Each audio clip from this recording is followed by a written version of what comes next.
Je vous retrouve encore cette semaine pour le décryptage de l'actualité sanitaire sur le continent et c'est dans Hebdo Santé sur Média. Merci et bienvenue. Ce nouveau numéro est aux couleurs de Novembre bleu, mois dédié au dépistage des cancers masculins. Et nous allons nous intéresser spécifiquement au cancer de la prostate. Quels sont les facteurs de risque pour un homme de développer un cancer de la prostate et pourquoi est-il important de le dépister assez tôt? Nous allons le savoir grâce à vous, professeur Yvon Kouassi. Bonjour. Bonjour, M. Stache. Alors, vous êtes maître de conférence agrégé de cancérologie médicale à l'université Félix Houphouët-Boigny d'Abidjan, c'est en Côte d'Ivoire, et oncologue médical au CHU de Treichville, spécialiste en immunologie générale et médicale. C'est un véritable honneur de vous avoir avec nous, professeur. Merci. Également avec nous pour cette émission, M. Atta Assanvon Victorien. Bonjour. Bonjour, Eustache. Alors, vous êtes directeur exécutif de l'ONG Vie et Santé Côte d'Ivoire et chargé de suivi et évaluation de la COLCC, c'est la coalition des organisations de lutte contre le cancer. C'est bien ça? C'est bien ça. En tout cas, merci à tous les deux d'avoir accepté notre invitation et nous permettre donc d'en savoir un peu plus sur les facteurs de risque du cancer de la prostate et l'intérêt donc de le diagnostiquer assez tôt. Déjà, professeur, comment pouvez-vous nous présenter assez simplement le cancer de la prostate pour tout le monde? D'accord, merci. Le cancer de la prostate, c'est une maladie de la prostate. La prostate est en réalité un organe que tout homme possède dès sa naissance et qu'il aura toute sa vie. Ah, d'accord. La prostate en lui-même n'est pas une maladie, c'est un organe. C'est un organe, comme Okay. le sein chez la femme, comme le poumon chez tout le monde. Voilà, c'est un organe. Et il va se développer sur cette prostate un cancer. Le cancer étant une maladie de la cellule, une cellule qui devient folle, qui ne répond plus au système de régulation de l'organisme et qui va s'attaquer à la prostate, la détruire et même envahir d'autres organes pour donner ce qu'on appelle les métastases, c'est-à-dire le cancer s'étend sur un autre organe. Et lorsque l'organe est cible, est noble, est important pour l'organisme, va détruire donc cet organe. Si elle touche le foie ou les reins ou le cœur ou un autre organe, peut détruire cet organe et ce qui peut entraîner la mort. Waouh! Ça peut même entraîner la mort, vous avez dit? Oui, effectivement. D'accord. Voilà, parce que si un organe important pour l'organisme, qui est indispensable à la vie, est touché, est détruit, l'être humain ne peut pas vivre. Et c'est ça ce qui fait justement la gravité du cancer en général et du cancer de la prostate en particulier. En particulier. Alors, au stade maladie, ça sera quoi? Déjà, lorsque la prostate est malade, c'est déjà le cancer? Non, effectivement. En fait, la prostate peut être tombée malade de plusieurs manières. Plusieurs maladies peuvent toucher la prostate. Il y a ce qu'on appelle des prostatites, ce sont juste des infections de la prostate. On peut avoir une prostate qui grossit, une tumeur de la prostate qui n'est pas cancéreuse, et il peut y avoir une autre maladie qu'on appelle le cancer de la prostate qui fait l'objet de notre présence aujourd'hui, sur lequel on va développer. Bien sûr. Alors, M. Atta, vous qui êtes dans la communauté, est-ce que c'est cette compréhension-là que les populations ont? Parce qu'on entend généralement dire « j'ai la prostate ». Alors quelqu'un, il a la prostate. Effectivement, vous posez une très belle question. Si je n'étais pas dans la lutte contre le cancer, peut-être que je n'allais pas le savoir. Et c'est comme ça que la population ignore les conséquences graves de cette maladie et même les facteurs de risque. Parce que quelqu'un qui a un problème à la prostate, tout de suite on peut accuser peut-être un cancer. Ou bien qu'il y a un cancer, on peut ne pas savoir que c'est un cancer de la prostate pour la traiter. D'accord. Et je vous jure que la population n'en sait rien. Et là, c'est grave, hein, parce que là, c'est de l'ignorance totale. Oui, c'est l'une des difficultés d'ailleurs au niveau de la maladie cancéreuse, c'est l'ignorance. L'ignorance totale. Pour le cancer du sein, le cancer du col de l'utérus, on a fait assez de tapage. Je pense que la population commence à en savoir. Quant au cancer masculin, tel que le cancer de la prostate, il y a du travail à faire. Parce qu'à Abidjan, quelqu'un qui est lettré, qui est allé à l'école, peut chercher à savoir, mais au village, personne ne sait même pas que la prostate peut être attaquée par un cancer. Mais est-ce que dans vos tournées de sensibilisation, est-ce que vous avez déjà vu des malades qui s'ignorent, vous l'avez dit tantôt, ou alors des malades qui effectivement souffrent d'une maladie de la prostate et qui vivent cachés avec cette maladie? Oui, il y en a beaucoup. Je dirais même il y en a plus que ceux qui viennent à l'hôpital avec les maladies. Parce que d'ailleurs, ils ne s'imaginent pas même qu'un cancer peut prendre sa prostate. Est-ce qu'il sait même que c'est une prostate? Il ne sait pas. Il ne sait même pas que c'est sa prostate qui est... Il ne connaît même pas le nom de l'organe qui est touché. Donc il y en a beaucoup. Il y en a beaucoup.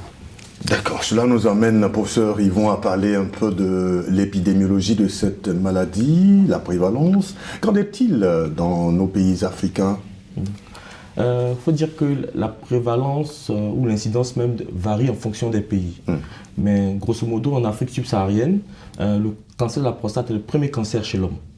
En termes d'incidence, c'est-à-dire de nombre de nouveaux cas, et en termes de mortalité, c'est le premier cancer, on va dire, meurtrier chez l'homme, notamment en Côte d'Ivoire.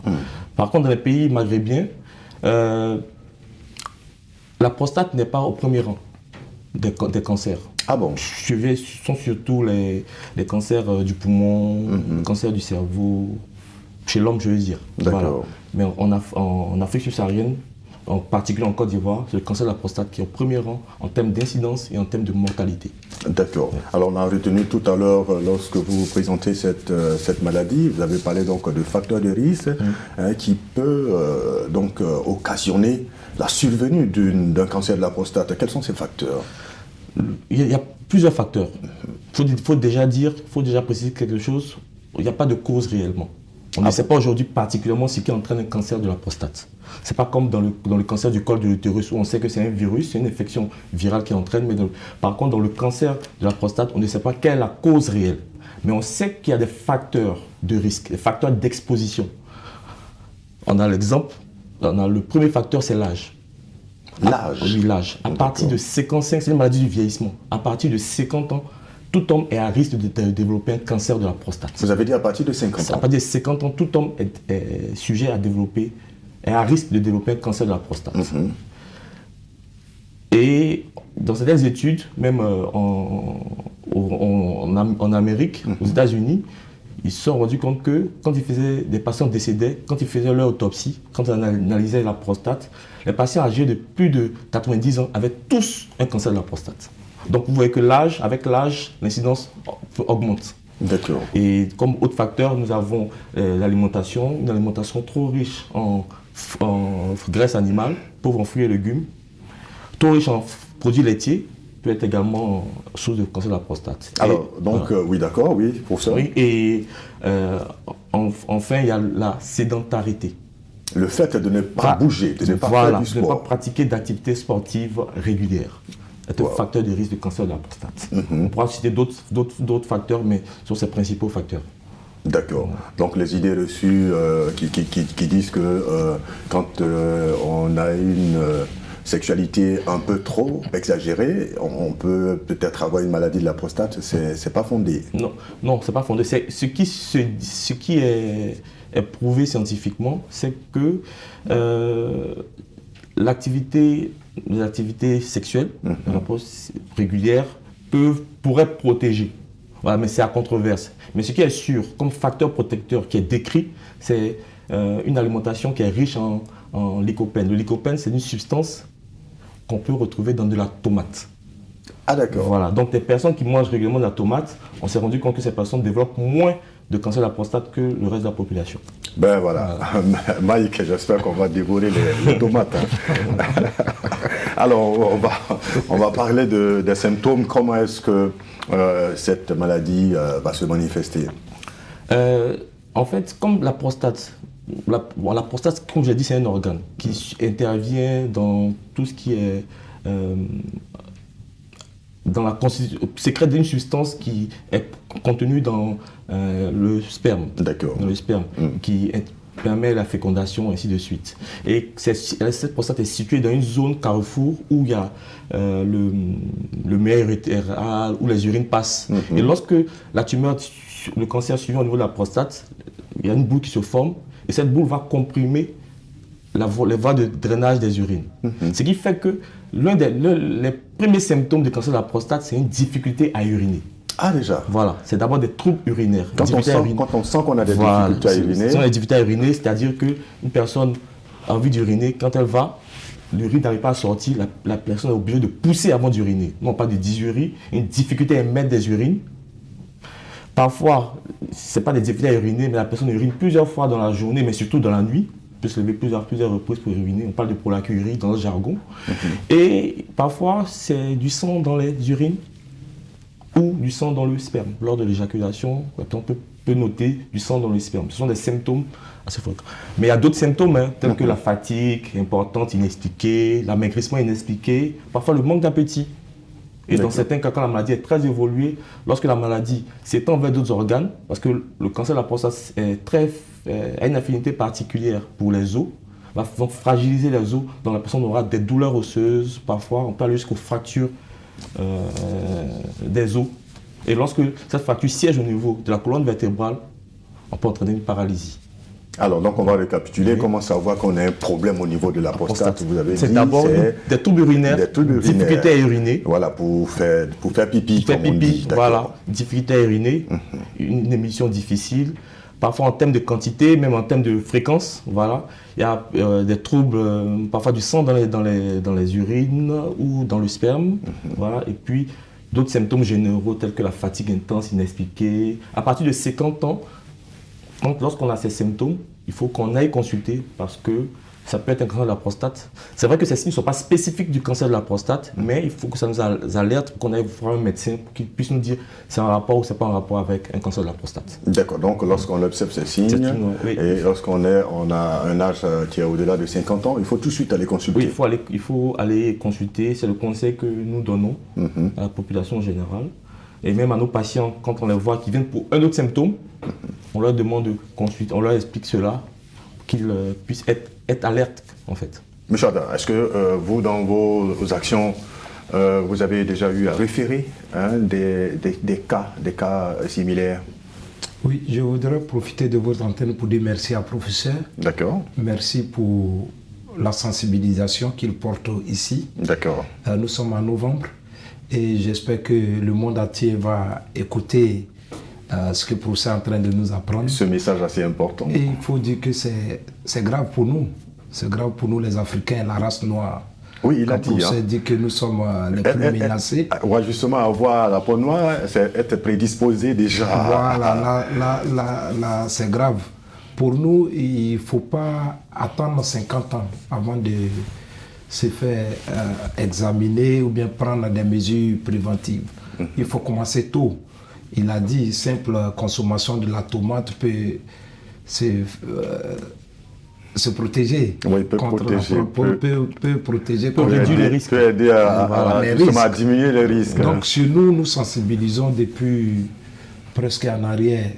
Les jeunes à 35 ans, déjà à 35 ans, nous leur demandons d'observer certaines mesures qui sont peut-être la consommation abusive de l'alcool, du tabagisme, l'obésité. Vous les encouragez à faire le sport. Faire le sport. Et d'ailleurs, nous travaillons beaucoup avec des structures qui font fitness, qui font régulièrement les sports. Revenons à votre question, il faut dire que on oriente beaucoup de malades. Tout à l'heure, je vous ai dit, à cause de l'ignorance, certains sont couchés à la maison, ils ne vont pas à l'hôpital, ils ne savent même pas qu'ils sont malades. Et quand nous allons sensibiliser ou bien nous sommes interpellés par des connaissances, tout de suite, c'est de les orienter vers les spécialistes. Dans nos campagnes, nous avons orienté plein au CHU de Treichville surtout, où des malades qui ont été soulagés.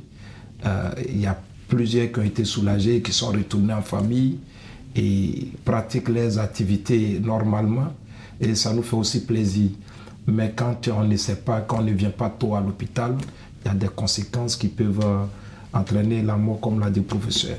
Mais nous avons du travail à faire. Ce que nous faisons, c'est une goutte d'eau dans la main et nous pensons qu'au niveau de COLCC, nous sommes nés depuis septembre 2020. Et déjà, nous allons battre des records de sensibilisation. Mais la goutte d'eau qui est régulière finit par percer le rocher le plus dur, je vous assure, monsieur Atta. Alors, professeur, comment est-ce qu'on va diagnostiquer le cancer de la prostate? Déjà, vous avez parlé du stade maladie, déjà en observant des signes, mais comment est-ce que le diagnostic va se faire pour qu'on sache que c'est un cancer de la prostate? C'est une question importante à laquelle je dois répondre. En fait, le cancer de la prostate, c'est une maladie de la cellule. Et pour qu'on sache qu'une cellule est malade, il faut qu'on puisse l'observer au microscope. Voilà. Et donc, il y a plusieurs étapes. Déjà, il faut aller consulter le médecin qui va vous examiner, qui va faire un examen clinique et qui, lorsqu'il va vous examiner, va se rendre compte que la prostate est anormale, a des caractères anormaux. Et il va demander dans ce cas plusieurs examens, dont peut-être une échographie, peut-être des examens plus poussés. Mais surtout, on va terminer par ce qu'on appelle une biopsie. C'est un prélèvement de la prostate, du tissu de la prostate. Et ce prélèvement qui va être acheminé au laboratoire d'anatomie-pathologie. Et c'est le spécialiste en anatomie-pathologie qui pourra nous dire que c'est un cancer de la prostate ou c'est pas un cancer de la prostate. Voilà. Donc, il faut pouvoir faire un prélèvement pour analyser le prélèvement de cette tumeur de la prostate et l'analyser pour qu'on puisse avoir le diagnostic précis. Alors, M. Atta l'a dit, lui-même déjà, il faut déjà encourager ceux-mêmes qui ont en deçà de 50 ans, déjà il faut les sensibiliser. Mais est-ce qu'on parlera de dépistage dans le cadre du cancer de la prostate? Oui, on peut parler de dépistage. C'est quoi le dépistage en réalité? Ce dépistage, c'est aller à l'hôpital même quand on ne ressent rien. C'est ça la vraie définition. C'est pas aller à l'hôpital quand on ressent quelque chose. Quand on ressent quelque chose, peut-être que la maladie est déjà avancée. Bien sûr. Donc il est mieux d'aller à l'hôpital quand on ne ressent rien. Comme ça, on découvre tôt la maladie. Voilà. Et dans le cas du cancer de la prostate, effectivement, il y a un dépistage. On parle de dépistage individuel. C'est-à-dire que c'est pas comme dans le cancer du sein où on va demander à toutes les femmes à une certaine période de venir se faire dépister. Mais normalement, c'est un dépistage dit individuel qui va consister à la demande de certains examens par le médecin lorsqu'il va constater que vous avez certains facteurs de risque. Voilà. C'est un facteur de risque, comme je l'ai souligné, déjà l'âge, certains facteurs génétiques. Un patient qui a un antécédent déjà de cancer de la prostate dans sa famille peut être à risque de développer un cancer de la prostate. Voilà. Donc, c'est possible de faire un dépistage, mais c'est un dépistage individuel. D'accord. Alors, est-ce que les populations savent qu'il existe un dépistage du cancer de la prostate? On peut aller se faire dépister pour savoir si déjà notre prostate est menacée. Notre reporter Herman Dogo a posé la question à quelques personnes.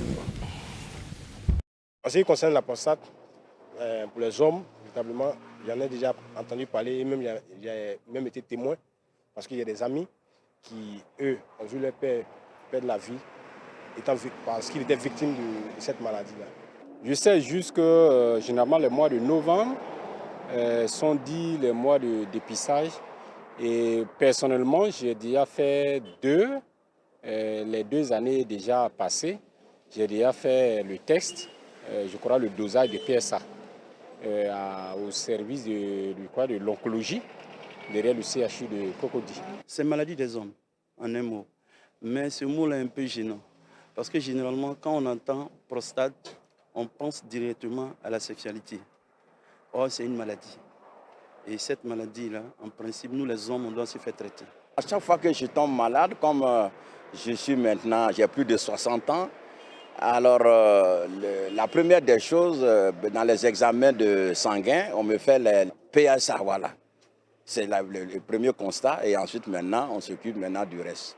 Mais par la grâce de Dieu, après avoir fait ça, le médecin ne m'a jamais dit que j'avais cette, comment on appelle, maladie. Je sais que l'homme il est beaucoup plus affecté par le cancer de la prostate.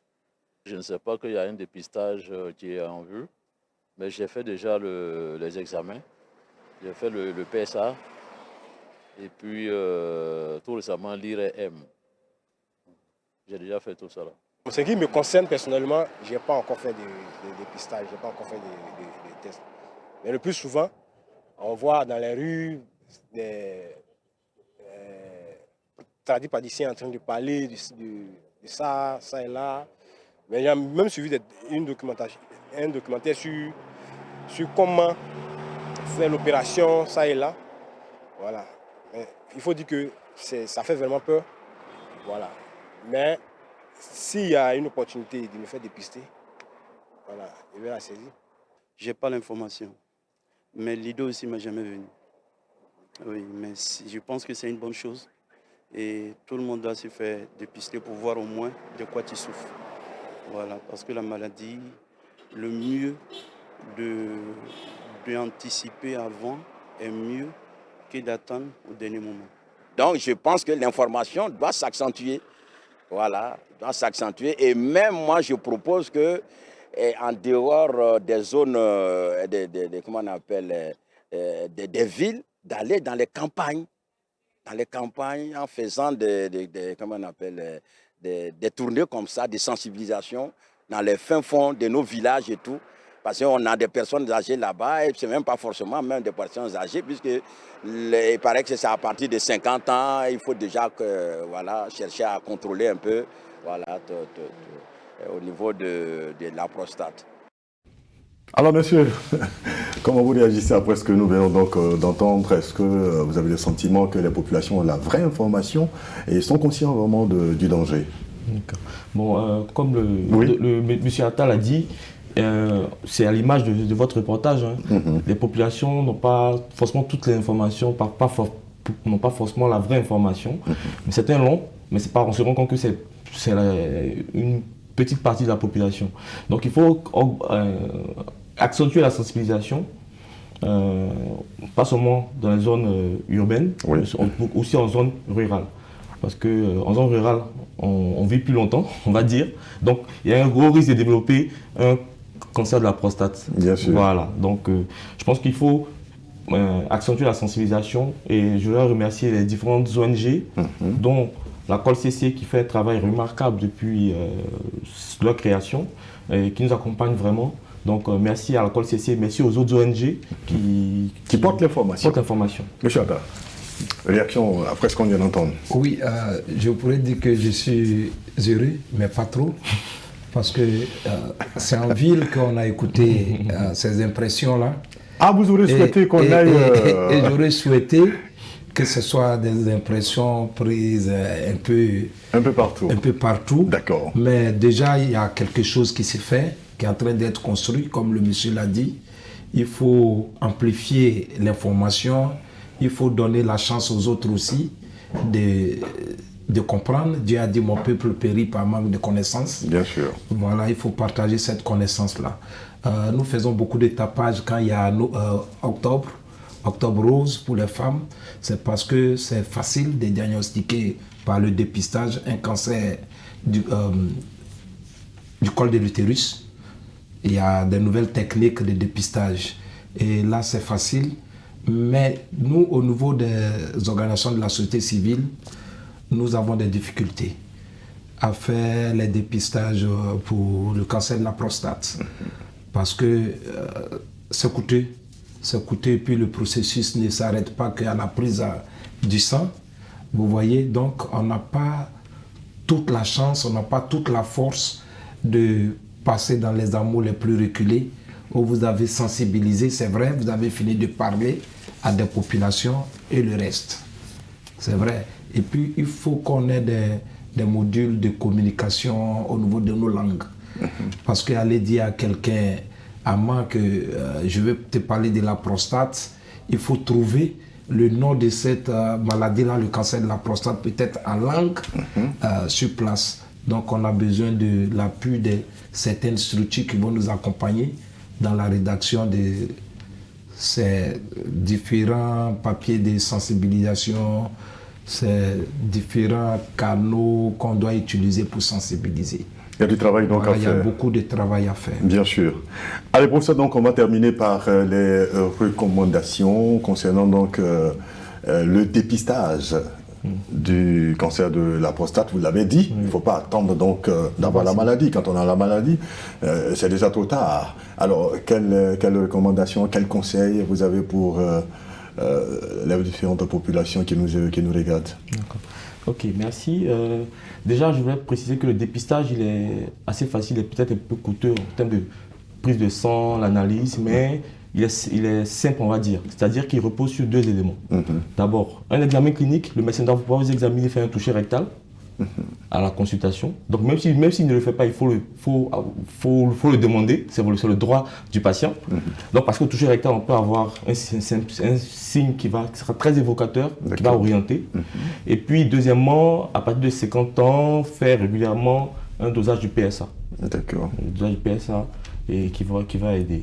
Et puis surtout, c'est la prévention qu'il faut mettre en avant. La prévention. La prévention. Ça va consister à quoi? La prévention qui va consister à éliminer tout ce qui peut favoriser l'exposition à ces différents facteurs de risque que nous avons donnés tantôt. C'est-à-dire avoir une activité physique régulière, avoir une bonne hygiène de vie, alimentation riche en fruits et légumes, pauvre en graisse animale, en viande rouge, on va dire, réduire la consommation de tabac, voilà, et puis derrière, je parlais de tomates, il y a plein d'autres choses, hein, mais c'est l'alimentation, activité physique et consultation, avoir la culture de la consultation d'un bilan de santé, une fois par an, même quand on n'a rien, on va avoir un médecin qui a le devoir de vous examiner, on a le droit de faire examiner la prostate, on a le devoir, le médecin a le devoir de vous examiner. Et le dépistage peut se faire partout, hein? Peut se faire partout, normalement. Il y a des centres, en Côte d'Ivoire par exemple, il y a des centres spécialisés de cancérologie. Un à Tréjuil, le CHU Tréjuil, un autre au Centre national de radiothérapie à la Saint-Ouattara, derrière le CHU de Cocody. Mais on a également les services d'urologie qui prennent en charge les cancers de la prostate dans les différents CHU, aussi bien à Abidjan qu'à l'intérieur, notamment à Boaké, au CHU de Boaké. Et puis, bien sûr, comme dans d'autres structures privées, bien sûr. Mais la prise en charge peut se faire en Côte d'Ivoire, le dépistage peut se faire en Côte d'Ivoire. D'accord, on y reviendra pour une autre, certainement, à travers une autre émission pour parler donc de la prise en charge. Mais déjà, M. Attal a dit, c'est un plaidoyer, on plaide pour que le coût, qu'il y ait des partenaires pour que le coût de ces dépistages donc, soit revu à la baisse pour permettre à tout le monde de le faire. Merci en tout cas pour toutes ces informations, professeur Yvon Kouassi. Je rappelle que vous êtes maître de conférence agrégé de cancérologie médicale à l'université Félix Houphouët-Boigny d'Abidjan, c'est en Côte d'Ivoire, et puis oncologue médical au CHU de Treichville, spécialiste en immunologie générale et médicale. Également, merci à vous, monsieur Atta Assanvon-Victorien. Vous êtes le directeur exécutif de l'ONG Vie et Santé Côte d'Ivoire et chargé de suivi et évaluation de la COLCC, qui est la coalition des organisations de lutte contre le cancer. À travers vous, donc, on dit merci à Maître Fadiga. J'ai eu plaisir à vous présenter ce numéro d'Hebdo Santé. Merci à l'équipe de réalisation et à vous qui l'avez suivi. Prenez soin de vous et à très très bientôt pour un autre numéro, toujours sur Média.